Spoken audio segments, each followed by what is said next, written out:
apalagi misalkan gorengan-gorengan misalkan dibeli gitu, udah gitu pakai koran bungkusnya. Udah gitu, kan koran tuh subhanallah. Karena saya kesel ya. Nggak boleh sih kesel. Gemes ya, gitu aja.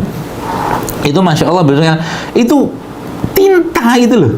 Yang dipakai buat bikin koran itu kan logam, bukan barang berbahaya. Nggak cocok untuk masuk tubuh. Ketika kena minyak itu kan lengket. Nggak heran zaman sekarang itu salah satunya. Ya sangat banyak ya kita lihat insidensi penyakit kanker. Wah, nggak heran saya. Wong dimakan sampah semua, gitu loh. Kayak sekarang begini. Sekarang kan marak di mana-mana minuman milenial. Oke, sana sini kedai. Katakanlah tempat-tempat. Woi, Masya Allah saya katakan.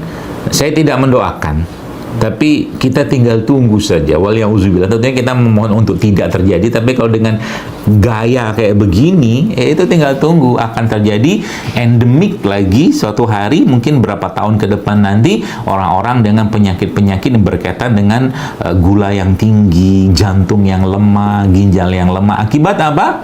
Akibat tingginya gula pada makanan-makanan tadi. Salah satu yang biasa saya sampaikan di awal kajian tentang kesehatan adalah mari kita meluruskan niat, khususnya berkaitan dengan kesehatan. Karena jangan sampai kita hanya sekedar hidup sehat mengikuti tren, atau mungkin sekarang lagi tren-trennya herbal gitu ya. Kalau dulu mungkin sabun cuci tangan atau sabun cuci piring itu nggak ada habatus saudanya, sekarang jadi habatus saudanya, seterusnya. Itu bagus-bagus saja menurut saya. Cuman yang paling penting adalah kita harus memahami, atau mungkin kita harus memperbaharui niat kita tentang apa sebenarnya makna hidup sehat yang kita inginkan ya. Maka saya mengajak teman-teman semua berkaitan dengan katakanlah hidup sehat tersebut, maka kita memohon ya, kita meminta pada Allah agar Allah ikhlaskan niat kita hidup sehat tersebut semata-mata karena dalam rangka mengharap ridho Allah Subhanahu wa taala. Ya, dalam rangka apa? Menjaga amanah tubuh ini, dalam rangka menjaga titipan raga kita ini. Jadi apapun yang kita lakukan ya, jadi apapun yang kita lakukan berkaitan dengan hidup sehat tersebut itu menjadi amal atau pahala untuk kita. Ya, ini yang membedakan kita dengan mungkin orang-orang di luar sana yang mungkin di luar Islam mungkin yang mungkin tidak ada niatan di situ sehingga nanti itu cuma sekedar jadi tren. Maka lagi-lagi saya mengajak teman-teman semua, mari kita memperbaharui niat kita ya, memperbaharui niat kita karena ini adalah kunci utamanya. Jadi ketika kita mengerjakan atau kita mungkin berperilaku hidup sehat tersebut ya, atau mungkin sudah mulai mengkonsumsi yang bagus-bagus gitu, yang sehat-sehat, yang katakanlah real food ya, bahasa-bahasa kita gitu ya, itu dapat pahala di sana ya, bukan cuma sekedar ikut-ikutan. Nah, ini poin utamanya. Nah, lalu Bapak Ibu sekalian yang saya hormati, ya berkaitan dengan mungkin herbal yang nanti akan jadi pembahasan mungkin di ujung ya, di ujung. Tapi saya akan jelaskan dulu bahwa manusia ya adalah makhluk yang sangat-sangat kompleks ya. Dia makhluk yang sangat-sangat katakanlah paripurna gitu kan. Kita tahu bahwa tubuh kita ini tidak hanya terdiri atas raga saja. Kita dibekali Allah dengan ada ruh di dalam tubuh kita yang bahkan terperangkap ini ya, ada jiwa di situ, ada nafsu di situ ya, ada hati juga di situ, ada iman kita juga di situ. Jadi dia sangat-sangat kompleks. Karena pembahasan kita ya lebih spesifik ke yang bersifat fisik atau raga, maka saya akan coba pilahkan ya yang di luar daripada hal-hal di luar raga ini dulu. Jadi kita akan bahas raga. Nah, teman-teman sekalian, Allah Subhanahu wa taala menjelaskan dalam ayatnya ya, dalam surat Al-Mu'minun ya, yang berbunyi a'udzubillahi minasyaitonirrajim wa laqad khalaqnal insana min sulalatin min tin, kata Allah. Dan kami ciptakan manusia itu dari segumpal tanah. Jadi tanah yang nanti dikasih air ya, kemudian dibentuk gitu ya. Kemudian dibentuk ya, jadilah kita seperti saat ini, dan dibentuk dan diciptakan langsung dengan tangannya Allah ya. Tangannya Allah seperti apa tentu tidak sama dengan tangannya kita ya. Maka saya waktu mentelaah atau mentadaburi ayat ini, maka Masya Allah tabarakallah ya, banyak sekali hal-hal menarik di situ ya, yang ternyata memang manusia itu tidak akan lepas dari semua unsur yang berasal dari tanah gitu loh. Itu poin dasarnya. Jadi manusia tidak akan bisa lepas dari semua unsur yang berasal dari tanah, karena memang sejatinya tubuh kita diciptakan Allah dari tanah, yang kalau tanah itu nanti kita bongkar lagi, maka kita akan kita akan melihat ya betapa besar keagungan Allah, ya kemahamurahan Allah, kasih sayang Allah, sehingga terciptalah makhluk yang bernama manusia seperti kita ini, ya. Nah, Bapak Ibu sekalian jemaah saya hormati, maka di situ dari tanah ya kita sering disebutkan atau mungkin sering mendengar ayat tersebut, dari tanah kita diciptakan, dan ke tanah lah nanti kita akan dikembalikan, ya tentunya ketika jasad kita sudah dimatikan Allah, ya sudah waktunya selesai umur kita, ya. Nah, maka Bapak Ibu sekalian, konsep ini, tentang tanah ini, ya itu Masya Allah bagi saya pribadi banyak sekali pesan-pesan yang kita bisa tadaburi di sana, ya. Pertama ini, kita tahu bahwa di dalam tanah itu isinya bukan cuma sekedar tanah, kita ngelihat ada butiran-butiran tanahnya, ya bukan itu. Tapi di dalam tanah itu ada makhluk di situ yang hidup di dalam tanah tadi, ya. Kemudian dalam tanah itu ada energi, ya bahkan energi yang menenangkan atau energi yang menetralkan, gitu kan. Kita tahu bahwa kalau orang-orang yang bangun gedung-gedung tinggi, ya itu kan ada penangkal petirnya, ya itu biasanya penangkal petirnya itu groundingnya kan di tanah gitu, ya groundingnya kan di tanah. Jadi pesan-pesan agama itu bagi kita, atau perintah-perintah agama, ya seperti katakanlah sholat, kadang-kadang saya sering katakan seperti kita nge-grounding gitu loh, kita nge-grounding karena kan kepala kita ini kayak antenanya gitu loh. Jadi kayak penangkal petir itu dengan sholat itu ditempelkan ke tanah, ya di tempat kita sujud itu seperti nge-grounding, yang menghilangkan mungkin elektron-elektron yang bermasalah lah, mungkin saya tidak paham tentang itu, seperti itulah. Nah, pembahasan pentingnya justru malah yang berkaitan dengan apa yang kita akan bahas ini, ya. Kita tahu bahwa Allah menciptakan alam semesta ini dengan segala infrastrukturnya. Ada matahari, ya, ada oksigennya, ya, ada bulan, ada air, ya, dan bahkan dalam Al-Qur'an kita sering mendengar ayat waja'alna minal ma'i kulla syai'in hayy. Dan dari air kami ciptakan segala sesuatu yang hidup. Sehingga nanti kalau poin ini teman-teman pahami, nanti yang apa saya jelaskan ini, maka nanti ketika Anda mengkonsumsi herbal, minum herbal, atau hidup sehat, segala macam dengan produk-produk yang Allah ciptakan, maka Masya Allah, teman-teman akan ngerti kenapa Allah ciptakan ini, itu gitu loh. Itu poin dasarnya. Jadi kalau sudah ngerti poin ini, kalau sudah ngerti katakanlah pemahaman awalnya, asalnya ini, maka insya Allah kita akan jauh lebih lebih mudah dan lebih bisa memilih-milih ya apa yang perlu kita konsumsi. Nah, pertama, ya kita tahu bahwa Allah menciptakan matahari, ya. Matahari ini fungsinya apa? Ya matahari ini fungsinya ya panas, ya. Kita tahu panas dari matahari tersebut ada pohon, kemudian ada proses fotosintesis, terbentuknya glukosa, terbentuknya oksigen yang menjadi katakanlah energi bagi kehidupan, ya. Nah, pertanyaannya energi tersebut diserap oleh siapa? Gitu loh. Energi tersebut diserap atau diserap oleh siapa? Ya tentunya makhluk-makhluk yang memang memiliki kemampuan untuk itu, atau ciptaan Allah, ya. Seperti halnya apa? Ya tumbuhan. Ya, tumbuhan. Nah, kita akan bahas satu persatu sehingga nanti teman-teman paham, ya. Nah, energi, kata kuncinya energi. Kalau energi manusia nggak punya, kita butuh energi yang bersumber dari alam, ya, pembangkit listrik tenaga alam gitu lah. Mungkin dalam tubuh kita itu PLTA-nya itu bukan air, ya, tapi alam gitu kan. Didapatkan dari mana? Ya dari semua yang memiliki katakanlah elektron transfer elektron yang diberikan oleh matahari tersebut, ya. Jadi kalau kita bayangkan ini, misalkan ini pohon nih, kita misalnya pohon tangan saya ini. Pohon ini kan ada matahari, tutut gitu kan. Ya nggak gitu sih bunyinya, cuman seperti itu aja, itunya misalnya tuh tutut gitu kan. Misalkan si daun ini nangkap tuh cahaya, dimasak sama dia, tek, jadilah fotosintesis, ya. Dan fotosintesis itu akhirnya menghasilkan gula dan air. Lalu kan terserap tuh, jadi si daun tadi menyerap, dan itu kan dari atas itu kan terus ngalir ke bawah kan, ke dalam tanah kan.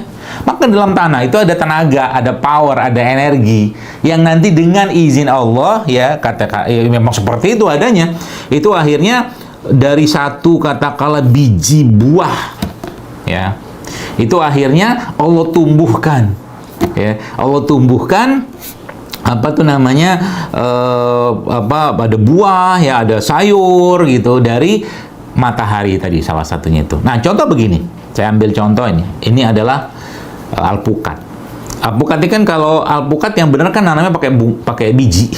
Karena zaman sekarang ada bisa nanam buah nggak pakai biji. Nah, itu kan keren tuh. Nggak keren sih, itu ya nggak benar, ya. Jadi nanam buah pakai biji, alpukat. Waktu alpukat itu ditanam, ya, tuk tuk tuk tuk tuk tuk, kemudian ya, jadi tumbuh dia, ya, jadi pohon segala macam, daun segala macam, jadi akhir buah, jadi alpukat seperti ini. Nah, menarik ya memang, dan Allah kemudian menciptakan dia, ya, Bapak Ibu sekalian, dalam kulit yang seperti ini, terlindungi bagian luar dalamnya dari kulit ini, ya. Wih, warnanya kok berubah? Iya, karena belakang hijau. Oh iya, ini alpukat ya, mohon maaf. Ini karena belakang green screen, jadi alpukatnya berwarna putih, ya. Jadi ini bukan alpukat anemia, bukan, ya. Pikir alpukat anemia, ini warna hijau aslinya. Ya, mohon maaf, ya.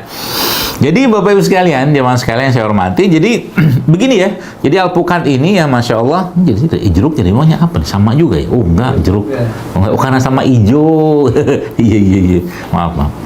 Jadi alpukat ini teman-teman sekalian, akhirnya kan dengan kuasanya Allah, dari biji tadi tumbuh dia kan, tumbuh jadi pohon, ada batangnya, ada daunnya, kemudian dengan kuasanya Allah akhirnya Masya Allah tabarakallah jadilah buah alpukat seperti ini.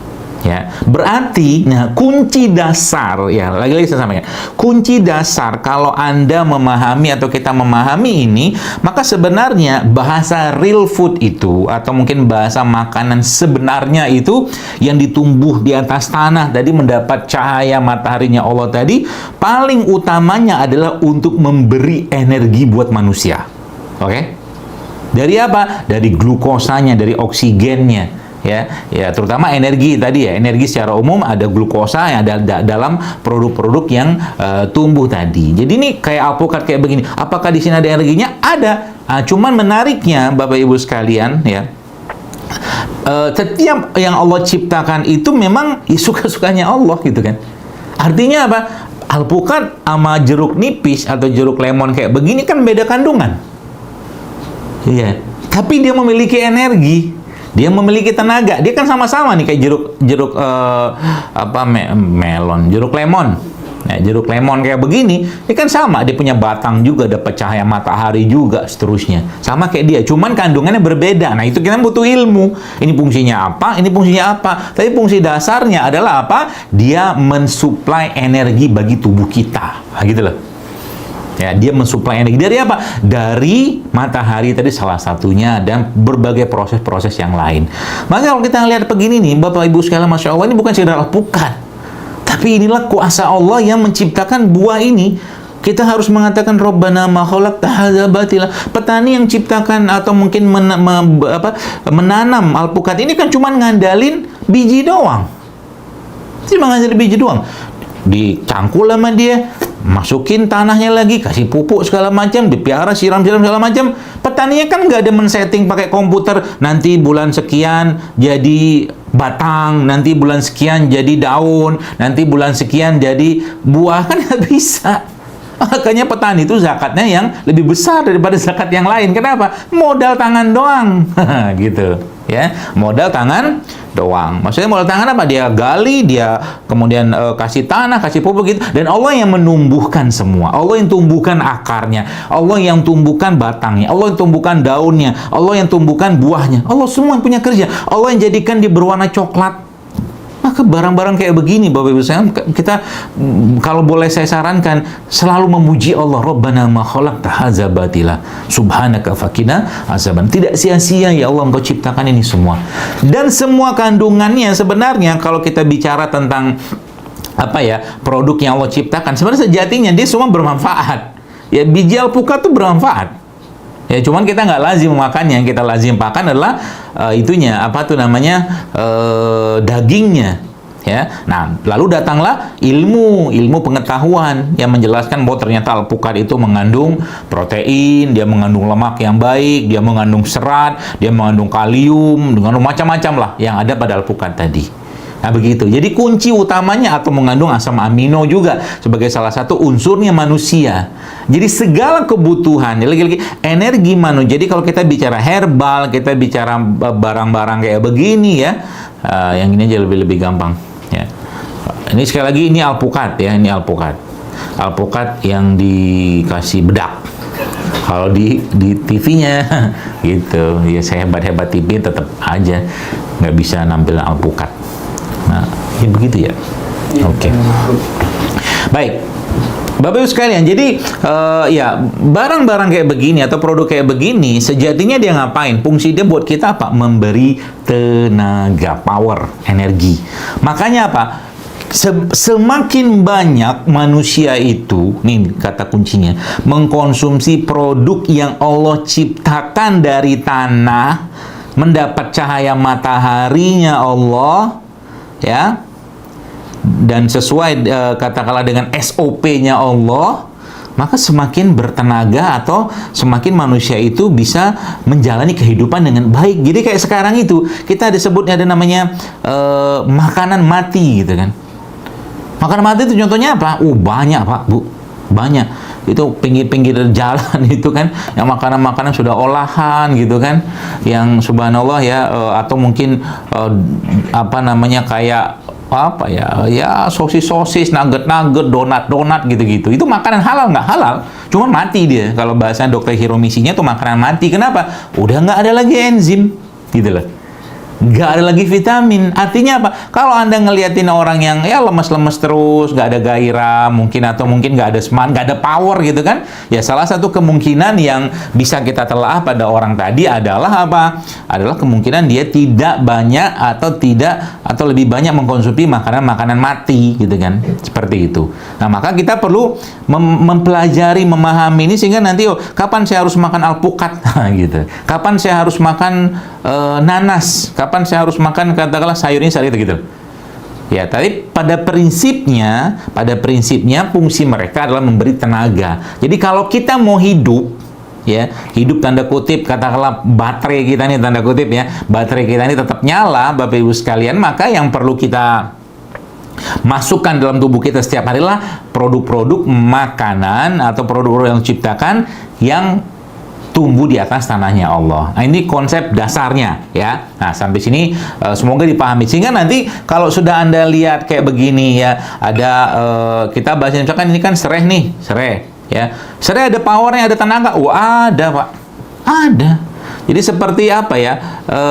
Kayak semacam dia electricity gitu loh. Dia ngasih tenaga listrik gitu loh. Ya, seperti itu. Atau mungkin ya kayak begini ya, ini kan kayu manis gini, jadi atau mungkin kunyit atau biang kunyit kayak begini. Jadi mereka ini punya power semua, punya tenaga ya. Artinya apa? Jadi berarti Dok, kalau memang begitu caranya, paling bagus mengkonsumsi makanan itu kapan? Atau mungkin paling baik mengkonsumsi produk-produk seperti ini kapan? Kalau saya boleh bilang ya, kalau versi saya adalah saat makanan itu baru dipetik. Nah, itu yang paling bagus. Tapi kan susah.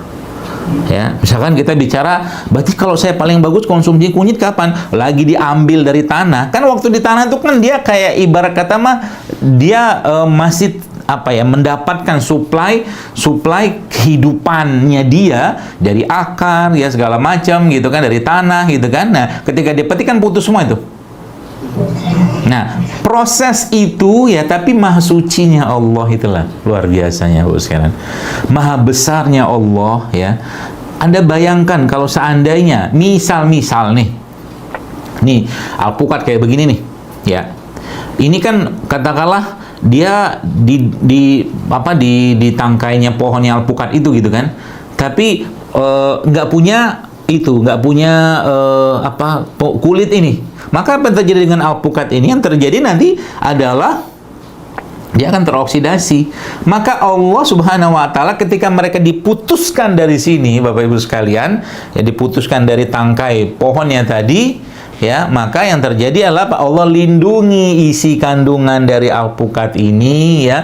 Allah lindungi proteinnya, lemaknya, seratnya, mineralnya, asam aminonya, ya, segala macam pada alpukat ini dengan kulit ini. Itulah kuasanya Allah. Makanya tadi saya katakan, jadi apa namanya, ini kayak berkat tali pusernya lah gitu, ya, seperti itu, ya. Dengan apa tuh namanya, berarti ya tadi penjelasan saya itu bahwa semakin ya terlindungi dia semakin baik. Jadi alpukat seperti ini atau apel gitu kan, misalkan gitu kan, ketika kita kupas dia gini kan langsung teroksidasi dan berwarna apa tuh namanya, kecoklatan, ya, teroksidasi dia. Sama juga kayak begini kan ya, ini dompel gini aja ya, ada dompel begini ya, tertindih begini, ini sudah mulai ada tampak oksidasi di situ ya, dari oksigen ini kan oksidasi seperti itu, ya. Nah, maka mereka ini dilindungi, ya, Allah lindungi mereka, ya, Allah lindungi mereka dengan apa? Dengan kulit-kulit tadi. Artinya apa? Kalau, nah ini pesan sederhananya, pesan awalannya, kalau Bapak Ibu sekalian tidak ada penyakit apapun, oke? Tidak ada penyakit apapun yang memerlukan hal-hal yang sifatnya khusus, ya, maka saran saya, semakin banyak ragam-ragam mereka ini yang Anda konsumsi semakin bagus. Paham ya? Artinya Anda mendapatkan energi dari berbagai macam ciptaan Allah kayak begini. Hari ini makan alpukat, besok nanas, besok katakanlah semangka, besok pepaya, ya. Dengan catatan tadi apa? Kalau tidak ada penyakit-penyakit tertentu. Berarti kalau ada penyakit tertentu memang harus dikurangi. Ada yang tertentu tuh nggak semua dibolehkan dulu pada waktu-waktu tertentu, ya. Seperti itu. Jadi termasuk juga si herbal ini, ya, supaya tubuhnya berenergi, supaya dapat tenaga terus dari produk yang Allah ciptakan ini, ya, ada kunyit segala macam. Berarti paling bagus apa? Lagi-lagi catatan pentingnya adalah kalau tidak ada penyakit. Maka hari ini minum kunyit, besok minum kayu manis misalkan, besok minum serai, besok minum ketumbar, besok katakanlah lada hitam boleh diminum nggak? Boleh, tapi campur sama yang lain. Contoh mungkin nanti bikin kunyit, nanti campur sama lada hitam. Semakin banyak ragam mereka ini semakin bagus untuk tubuh Anda.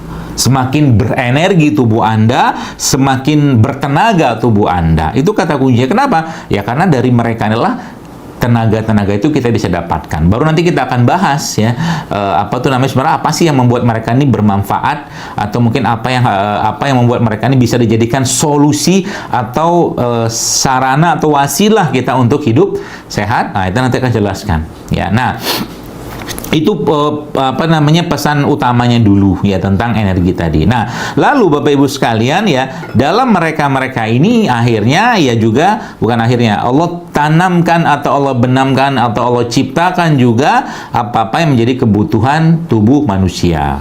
Oke? Nah, contoh begini. Apa ya? Salah satu pembentuk, ya, atau bahan baku tubuh kita itu, atau gen tubuh kita itu adalah asam amino. Ada asam amino esensial, ada asam amino non esensial. Ada asam amino bisa dibuat oleh tubuh kita, ada yang tidak bisa. Yang tidak bisa itu kita dapatkan dari mana? Dari alam, dari asupan luar. Contoh kayak misalkan contoh asam amino apa? Wah, banyak. Ini ada asam amino nih. Ini ada asam amino juga nih, kunyit nih. Ya. Jadi mereka itu, apa fungsi bahan baku asam amino? Kayak misalkan gini lah, kita naik mobil, mobilnya sudah disiapkin untuk diisi bensin, ya, atau motor gitu ya. Lalu nggak diisi sama bensin, nggak bisa jalan dia. Nah, asam amino itu kayak begitulah. Jadi dia kayak bahan baku, ya, bahan baku yang diperlukan untuk membuat gen ini bisa bekerja secara baik. Jadi kalau kita sekarang mungkin ngelihat kenapa banyak penyakit-penyakit yang dulunya nggak ada, sekarang itu ada, ya salah satunya kenapa? Tubuh tidak mendapatkan asupan asam amino, ya, yang terbaik yang Allah ciptakan, dan ujung-ujungnya yang dimakan cuman sekedar makanan-makanan yang menyenangkan lidah saja. Begitu. Ya. Orang Jawa Barat, ya, ya orang Sunda lah secara umum, ya. Setahu saya, ya, saya tiba-tiba teringat tuh. Kayaknya zaman dulu tuh dia 20 tahun, 30 tahun itu nggak mengenal tuh cilok, cireng, seblak gitu kan, nggak kenal. Betul nggak? kebetulan nih tim saya nih orang Sunda. Ya. Jadi nggak kenal cilok cireng seblak. Nah, pertanyaan saya, kita balik ke zaman itu. Zaman itu kira-kira penyakit orang tua apa? Nggak banyak juga. Nggak kayak sekarang. Kenapa? Ya karena yang dimakan apa? Singkong. Nah tuh. Singkong rebus kan? Yang dibakar. Singkong rebus, ubi bakar, cilembu lah, apa segala macem. Minumnya wedang jahe. Itu. Dengan kemajuan sekarang ya, gaya-gayaannya milenial gitu kan, iya, campur semua, campur inilah, campur itulah, cireng ciloknya segala macam, dikasih kakinya ayam gitu loh. Kakinya ayam, ayamnya mending ayam yang jalan-jalan, ayamnya nongkrong di kandang. Iya kan, akhirnya terjadi apa yang dimakan cuma sekedar rasa dan rasa dan rasa. Itu yang pertama. Yang kedua apa? Mati, makanan mati gitu loh. Gak kenal lagi dengan begini-beginian. Jadi orang Jawa Tengah juga sama, ya, sama aja. Gak kenal lagi dengan katakanlah rempah-rimpang segala macam ya. Berarti generasi, jadi nggak heran kalau kita lihat zaman sekarang itu katakanlah orang-orang ya, kita harus akuin ya, tingkat sosialitas, solidaritas ya orang-orang itu zaman sekarang tuh beda loh. Dan itu juga terkait dengan makanan salah satunya kalau kita mau teliti tentang itu. Ya kenapa? Ya karena memang makanan-makanan yang sifatnya memberikan tenaga atau power kayak saya jelaskan tadi itu udah jarang dimakan lagi oleh mereka. Ya, datang pergi kantor misalkan ya. Balik-balik katakanlah lapar, beli gorengan. Zaman dulu nggak ada gorengan loh. Karena tepung susah. Sekarang tepung impor. Betul kan? Tepung impor. Oh, udah pakai tepung, ya dikasih micin, dikasih garam, digoreng pakai minyak, gitu kan? Halal nggak? Halal kan gorengan? Halal. Cuman apa yang mau didapat dari itu kalau cuma sekedar lidah doang yang diseneng-senengin gitu loh. Nah, zaman dulu kan nggak gitu orangnya. Ya. Ya mereka makan singkong rebus, ubi rebus. Maka bagi Anda yang kerja mungkin di BKI ini misalkan ya, titip sama istri, tolong saya dibawain cemilan gitu loh. Bisa kan dari rumah? Jagung rebus kek, apa kek gitu loh. Dan juga mengurangi apa tuh namanya sampah plastik juga, apalagi misalkan gorengan-gorengan misalkan dibeli gitu, udah gitu pakai koran bungkusnya. Udah gitu kan koran tuh subhanallah. Nah, saya kesel ya. Nggak boleh sih kesel. Gemes ya, gitu aja. Itu Masya Allah biasanya itu tinta itu loh. Yang dipakai buat bikin koran itu kan logam itu, logam bukan barang berbahaya, nggak cocok untuk masuk tubuh. Ketika kena minyak itu kan lengket. Nggak heran zaman sekarang itu salah satunya ya banyak sangat banyak ya kita lihat insidensi penyakit-penyakit kanker. Wah nggak heran saya. Uang dimakan sampah semua, gitu loh. Ini kayak sekarang kayak begini nih ya. Ini saya sedikit lah ya. Nabok-nabokin sedikit lah ya. Kayak sekarang begini. Sekarang kan marak di mana-mana minuman-minuman milenial. Oke? Sana sini kedai katakanlah tempat-tempat. Woi, Masya Allah saya katakan. Saya tidak mendoakan, tapi kita tinggal tunggu saja. Waliyauzubillah. Tentunya kita memohon untuk tidak terjadi, tapi kalau dengan gaya kayak begini, itu tinggal tunggu akan terjadi endemik lagi suatu hari, mungkin berapa tahun ke depan nanti orang-orang dengan penyakit-penyakit yang berkaitan dengan gula yang tinggi, jantung yang lemah, ginjal yang lemah. Akibat apa? Akibat tingginya gula pada makanan-makanan tadi. Oke, nah dari situ kita belajar lagi Bapak-Ibu sekalian, ya. Tadi tadi intermezzonya sedikit, balik lagi sekarang bicara tentang asam amino, oke? Asam amino. Tadi kan saya bahas tentang asam amino. Lalu asam amino yang dimaksud tadi itu di mana Allah ciptakan? Di sebagian besar mereka ini ada asam amino semua. Tapi yang menariknya ada salah satu sumber asam amino yang paling baik sebenarnya. Anda bayangkan ini pohon. Ya, pohon ini kan ini anggap aja pohon ya. Pohon ini Bapak-Ibu sekalian ya, dia menyerap sumber dari tanah, oke? Segala macam lalu jadilah bunga atau buah di sini. Lalu sebelum dia jadi buah itu ya, kan jadi bunga tuh. Nah, bunganya itu ya diperintahkan untuk diambil sarinya. Maka datanglah makhluk yang mengambil sarinya bunga tadi itu.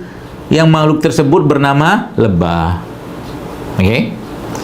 Maka Diambil sama dia sarinya, bawa pergi ke dia punya sarang. Kan gitu diputar-putar sama dia tuh, katanya begitu. Si nektar tadi itu, saripati bunga tadi itu diolah sama dia dan jadilah namanya produknya madu. Masya Allah kan. Jadi madu tuh isinya apa? Madu tuh isinya asam amino. Jadi madu tuh bahasa lain apa? Dia mengandung saripatinya manusia. Itu pelajaran di situ. Jadi madu tuh mengandung saripatinya manusia. Kenapa? Jelaslah orang di atas. Dia di bunganya kan. Jadi kalau kita bicara pohon itu kan semua bagian pohon itu kan bermanfaat. Tapi Allah merintahkan dia untuk mengambil yang sarinya dari semua aktivitas di akar, di batang sampai ke daun tadi, ya subhanallah, diambil oleh si lebah tadi dan diubahlah sama dia menjadi madu. Maka di dalam madu tersebut terdapat asam amino, ada gula di situ, ada glukosa di situ. Nah, Masya Allah kan. Jadi gulanya alami, gulanya asli, ya. Maka tidak pernah ada ceritanya, ya, sepanjang tidak berlebihan orang kena diabetes atau kena kencing manis gara-gara minum madu. Mana pernah ada. Asal madunya betul, asal tidak berlebihan kan gitu. Kenapa? Ya memang disitulah sarinya manusia. Lalu di mana lagi sumber-sumber asam amino tadi Bapak Ibu sekalian? Banyak. Salah satu sumber asam amino terbaik itu adalah air kelapa. Air kelapa itu isi asam amino. Di luar mungkin kalau kita buka data-datanya ya, dia ada mineral, ada vitaminnya, ada enzimnya, segala macam di situ ya. Ada pada air kelapa. Bahkan dia juga mengandung karbohidrat, ada gulanya juga. Komplit banget. Jadi dalam semua yang Allah ciptakan ini, itu kita mau pakainya butuhnya yang mana gitu loh. Tergantung kitanya aja. Asal kita tahu khasiat dan kandungannya, tinggal kita sesuaikan dengan tubuh kita. Contoh mungkin ketika ada orang mengalami masalah misalkan jantung lah misalkan, ya, kental darahnya misalkan, ya, kental darahnya. Masalah jantungnya apa? Sebenarnya kan pembuluh darahnya nggak elastis. Itu salah satunya. Kemudian darahnya nggak kental, itu salah satunya. Penyumbatan misalkan salah satunya itu. Maka bagaimana caranya kita mensikapi itu dengan kata herbal atau produk yang Allah ciptakan seperti ini ya? Ya Masya Allah sebenarnya gampang, ya. Penyumbatan atau mungkin kekentalan darah tadi kita atasi dengan produk-produk yang memberikan efek ke tubuh kita itu melancarkan aliran darah. Contohnya apa? Nah, ini kunyit salah satunya. Kan dia punya efek itu, ya. Kemudian misalkan apa lagi? Dia juga punya efek untuk menghangatkan, ya, darah kita. Ini bisa serai. Gitu. Jadi kalau udah lihat kayak begini nih, waduh, saya bisa berpikir berbagai macam. Bisa nih gitu. Kalau kita udah belajar ilmu, dan itu bisa dipelajari siapapun, tidak mesti saya. Ya, kita data-data ini bisa kita ambil. Cuman memang butuh kita mentadaburi gitu loh. Bahkan para ilmuwan ya itu menyebutkan, misalkan Anda bikin kunyit nih, ini kan kunyit ya, biang kunyit ya, memang nggak seperti kunyit biasa, tapi ini kunyit ya, dia kuning ya, kuning. Jadi Bapak Ibu sekalian ya, kunyit seperti ini tuh ya, ketika Anda bikin kunyit kayak begini, Anda potong-potong, kemudian kasih air panas, segala macam lah perlakuannya untuk mendapatkan minuman kunyit. Kemudian Anda mungkin silakan aja misalkan kasih jeruk nipis sedikit, misalkan jeruk lemon sedikit, kemudian Anda tambahkan sedikit sama ini lada hitam ya, lada hitam kayak begini, itu dia penyerapannya lebih kuat. Jadi meningkatkan penyerapan dari kunyit ini ke tubuh kita. Ya, Masya Allah kan, jadi kita bisa bermain di sini, ya. Kayu manis misalkan, ya, salah satu herbal terbaik yang ada di negeri kita, yang mungkin sepertinya dulu juga diambil sama Belanda nih, kayu manis nih. Karena salah satu kota yang saya tahu ya di Indonesia yaitu Kerinci, itu kan dia memiliki kayu manis terbaik di dunia katanya. Saya pernah dikasih tuh kayu manis tebel ini, tebel banget, Masya Allah. Ya, ini kayu manis seperti ini ya. Ini kan punya maksud gitu kan bagi tubuh kita. Seperti yang kita tahu, kita banyak menggunakan kayu manis seperti ini ya untuk rempah-rempahan ya, untuk rempah-rempahan ya, atau bahkan bisa masak sayur, sop apa segala macam. Tapi dia juga mengandung ya apa tuh namanya antioksidan, dia juga mengandung alkaloid ya, dia juga mengandung punya sifat untuk menurunkan gula darah. Itu tergantung kita mau pakainya yang mana. Ya kayak begini ya. Sereh juga tadi saya jelaskan. Ini saya ambil beberapa sampel saja. Ini Masya Allah ya, banyak sekali manfaat dari dia ini. Kalau teman-teman mulai dari minyaknya ya, mulai dari manfaatnya untuk jantung, mulai dari manfaatnya untuk melancarkan aliran darah, melancarkan buang air besar. Masya Allah kan. Jadi apa yang akan kita dapatkan dari sini katakanlah kalau kita mengkonsumsi lagi-lagi tadi di awal energi, tapi yang paling penting itu sebenarnya kandungan dari mereka ini yang berbeda. Contoh mungkin kalau kita bicara tentang alpukat ya. Alpukat ini kan tadi di awal saya jelaskan ya, dia punya kandungan ya katakanlah terbesarnya adalah protein atau lemak alpukat. Ya. Nah, kalau yang lain gimana? Ya belum tentu ada ya. Ada sebagian cuman tidak sebesar, sedominan dia ini. Jadi misalkan kita bicara tentang kunyit ya. Kunyit itu ya, kunyit kayak begini. Dia apakah dia punya katakanlah nanti bisa dibuka data-datanya ya, lemak-lemak juga atau dia punya minyak-minyak juga ada. Tapi beda sama ini. Nah, tinggal kita lihat misalkan dalam kunyit dia punya kurkuminoid misalkan, dia punya anti kanker, dia punya anti aging, bahkan ini sebenarnya kunyit ini salah satu produk rempah yang bersifat anti aging atau anti penuaan. Jadi bagi yang pengen tetap ya apa bahasa sekarang tuh glowing gitu loh. Nah, itu bisa salah satu kunyit. Ya tapi bukan diolesin ke muka, kuning lah muka. Ya. Tapi ya itu ya diminum aja. Masya Allah kan kunyitnya. Maka sekarang, ini saya kasih tahu supaya bapak ibu nggak nyesel. Ya, saya bukan jualan obat ini, kayak orang jualan obat aja. Amerika tuh sekarang ya, itu para naturopati itu, saya kemarin sempat tanya kepada saudara yang tinggal di sana itu, sekarang lagi gencar-gencarnya itu mempopulerkan kurkumin ini. Kunyit, kan dalam kunyit ada kurkumin. Meskipun temulawak juga ada kurkuminnya juga, tapi secara umum kunyit lah. Ya, saya katakan nih, jangan sampai minum ini nanti satu gelasnya 25.000 baru sadar kita manfaatin dia. Jadi sekarang kan orang lebih bangga tuh beli minuman apalah tuh, minuman milenial gitu kan, goceng gitu kan, ada 7.000 juga dapat gitu kan. Tapi nanti ya tinggal tuh rutin kan saja minum itu, insya Allah nanti diabetes sudah menunggu lah gitu loh, bahasa saya gitu loh. Ya. Rutinkan saja, nanti ya bersiaplah dengan penyakit berat. Jadi umur 20 tahun keropos, umur 30 tahun sudah masalah di ginjal, masalah di pankreas, rutinkan saja. Kalau nggak sadar kan sayang. Saya katakan tadi, jadi minum-minum kayak begini itu bukan gaya-gayaan. Bagi kita mah bagian dari semangat kita menjaga tubuh gitu loh. Jadi harusnya saya katakan kita tuh lebih bangga ya, saya lebih bangga minum kunyit daripada minum misalkan minuman kemasan lah, sebut mereknya apa. Jadi kalau tanya, berarti kalau dokter supaya saya dapat minuman isotonik terbaik di dunia apa? Woish, saya katakan Masya Allah itu air kelapa. Air kelapa itu kan minuman isotonik terbaik di dunia. Mau kelapa muda, mau kelapa tua, mau kelapa hijau, kelapa apa lagi tuh, terserah lah. Minum aja air kelapa. Kadang-kadang saya katakan, ya Allah tuh abang air kelapa itu kan, ya Allah kalau dia tahu tuh manfaat air kelapa, itu dijual mahal itu. Air kelapa tua itu juga masih banyak manfaatnya itu. Kadang-kadang orang kan 1.000 aja dikasih seabrek-abrek. Air kelapa tua itu kan diambil santan nih. Kadang-kadang saya katakan, ya Allah nih manusia gitu ya. Mereka orang kita belum tahu aja, belum berilmu. Jadi akhirnya apa?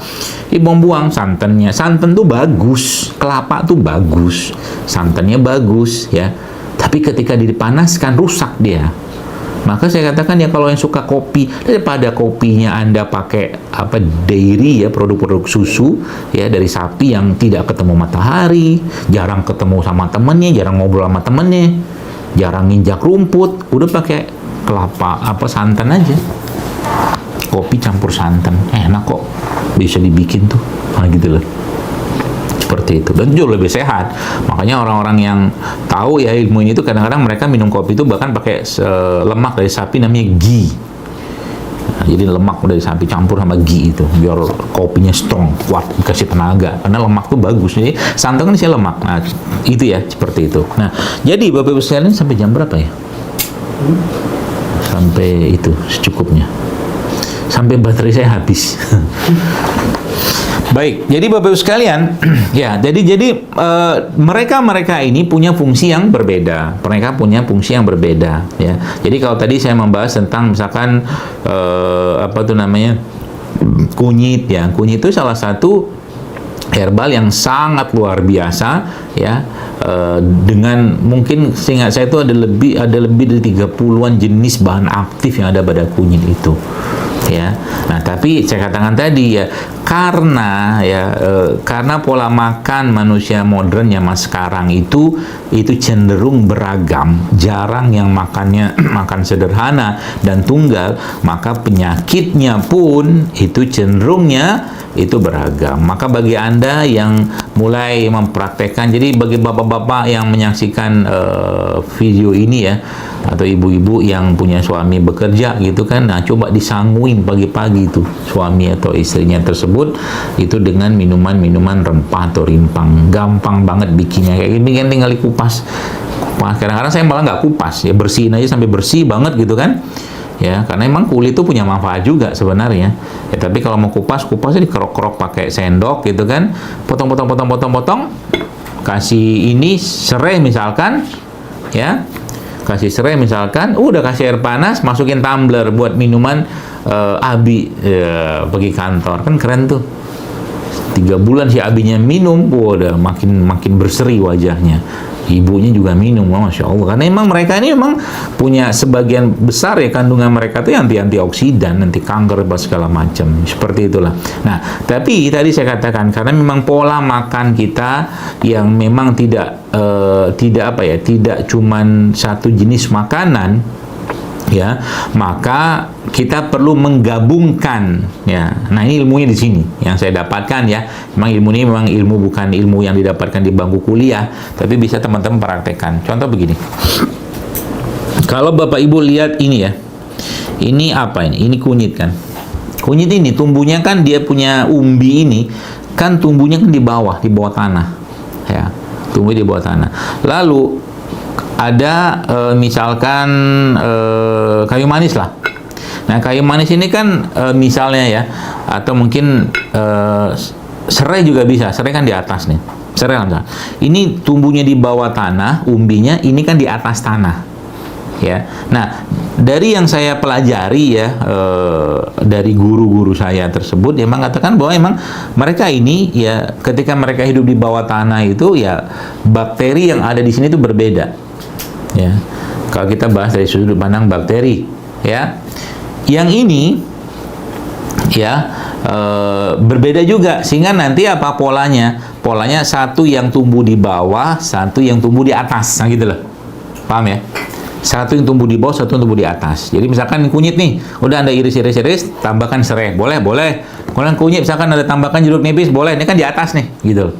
Itu pola katakanlah tradisionalnya yang saya dapatkan, gitu kan. Jadi Masya Allah ya, semakin berarti apa namanya dengan pola makan kita saat ini itu berarti kita nggak bisa mengandalkan satu herbal saja kalau menurut saya.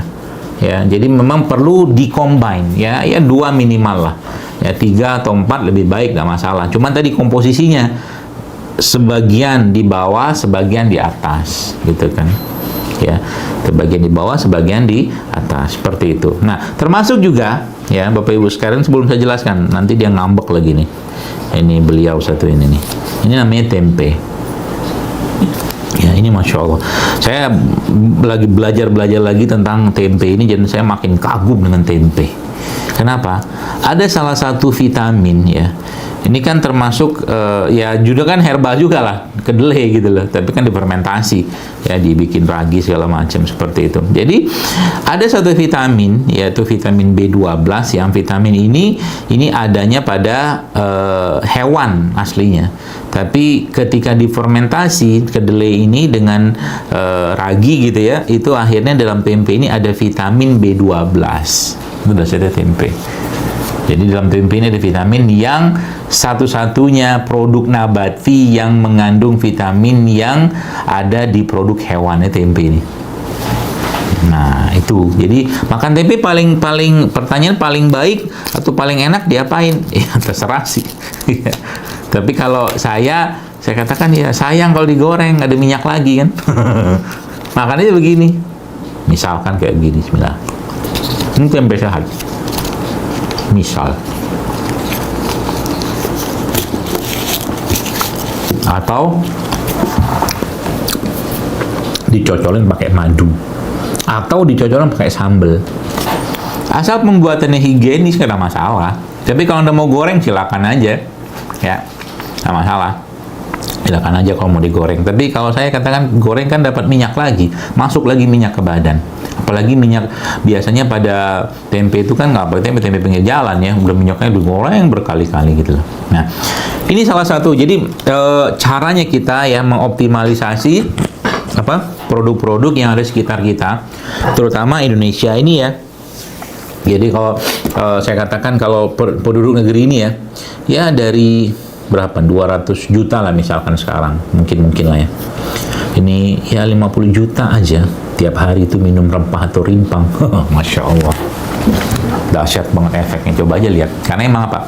Kalau orang yang tidak ada penyakit-penyakit tertentu ya, minum rempah rimpang apapun itu dalam tubuh kita pasti bermanfaat.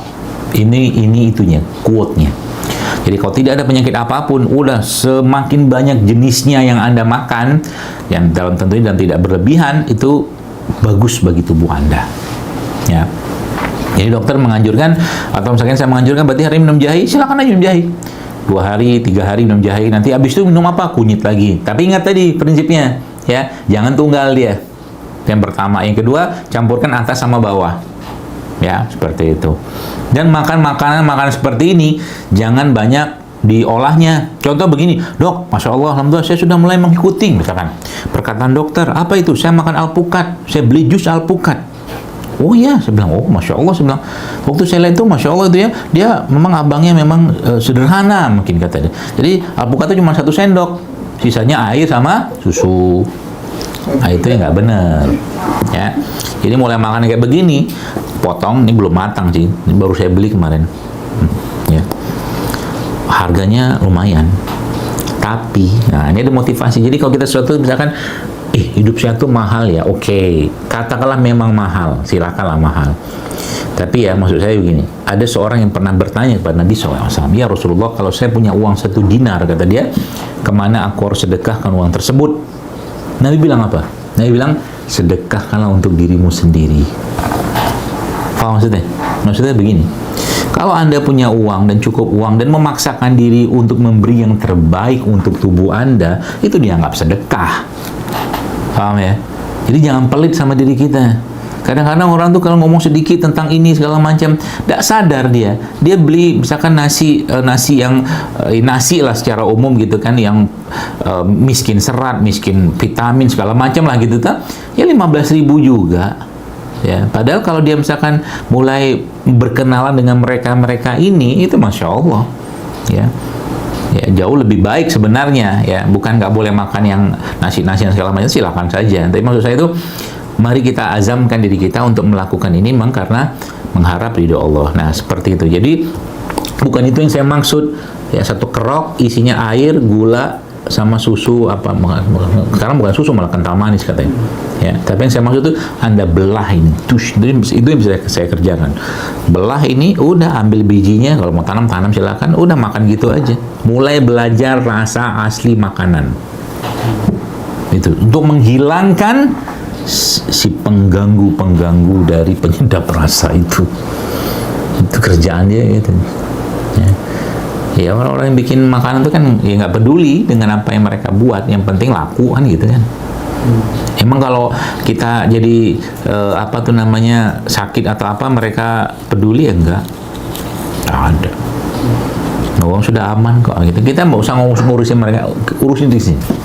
Kalau kita nggak bisa ngontrol mereka, kita kontrol apa yang masuk dalam tubuh kita. Kayak begini, misalkan Anda mulai apa tuh namanya, oke, saya mulai menyukai buah nih, atau berdoa loh, ya Allah, selama ini kan misalkan nggak suka sayur, boleh nggak doa sama Allah, ya Allah jadikan aku suka sayur? Bisa. Bahkan selama ini nggak suka madu, minta sama Allah, kan doa apa saja boleh. Misalkan nggak suka rempah-rimpang segala macam yang jelas-jelas ini sehat, minta sama Allah, ya Allah jadikan aku suka dengan rempah-rempahan, rimpang-rimpangan ya Allah. Atau minimal kalau nggak diminum dalam bentuk minuman, dalam lauk kan juga bisa. Pindang itu misalkan, pindang itu kan banyak sekali bumbunya. Ada kunyit, ada jahe, ada serai, ada macam-macam lah, saya lupa itu. Atau mungkin kari, tapi nggak pakai santan. Itu kan Masya Allah tuh, ya manfaat sekali buat tubuh kita. Nah ya seperti itu ya teman-teman sekalian. Jadi mulai dibiasakan. Yang paling penting adalah kebiasaan. Dan memang dalam ilmu pengobatan, ya, dalam ilmu pengobatan itu, kalau kita mengobati penyakit, kita nggak usah bicara herbal dulu sebenarnya. Kita bicara makanan dulu. Ya, herbal itu yang akan sangat terbantu ketika makanannya bener, gitu. Ya, benerin dulu makanannya, baru bicara herbal. Ya, seperti itu ya. Nah, jadi termasuk juga apa yang saya sampaikan tadi, mudah-mudahan bisa dipraktekkan ya di lingkungan Anda. Mungkin kalau bisa mah di kantor LBKI dibikin tuh dispenser yang isinya rempah-rimpang. Murah meriah kok sebenarnya. Ibarat kata mah 1 bulan dianggarin 2 juta aja udah berlimpah-limpah itu rempah-rimpang itu. Tiap hari dibikin. Hari ini apa, besok apa, itu apa. Kan keren tuh akhirnya. Dispensernya bukan cuma sekedar dispenser air putih biasa, tapi air putih plus-plus. Jadi akhirnya apa? Tanpa sadar sehat berjamaah, gitu kan? Nanti para kuningers itu tiba-tiba reunian. Kuningers itu maksudnya yang suka potong kunyit itu loh, kan tangannya kuningers. Minum kunyit juga pagi-pagi. Oh iya, kunyit itu obat kuat sebenarnya. Bukan obat kuat. Memang dia buat vitalitas, Masya Allah luar biasa kunyit ya. Dan dia buat juga, saya nggak bongkar-bongkar semua, nanti ketahuan, repot. Nanti anda pengen banget jadi minumnya, repot kan? Kasih tahu aja. Salah satu penduduk yang terbanyak di dunia itu adalah India. Apa yang dimakan orang India? Orang India itu makan masalah. Masalah itu bahasa India, setahu saya isinya tuh, kalau mungkin bahasa kita tuh bumbu, salah satunya kunyit. Maka di India itu ada seorang dokter pernah saya baca tulisan dia tuh, angka demensia atau pikun itu rendah sekali di sana, karena salah satunya ternyata kunyit ini adalah punya efek untuk mencegah kepikunan. Nah, kalau saya bongkar semua nanti ketahuan, jangan deh.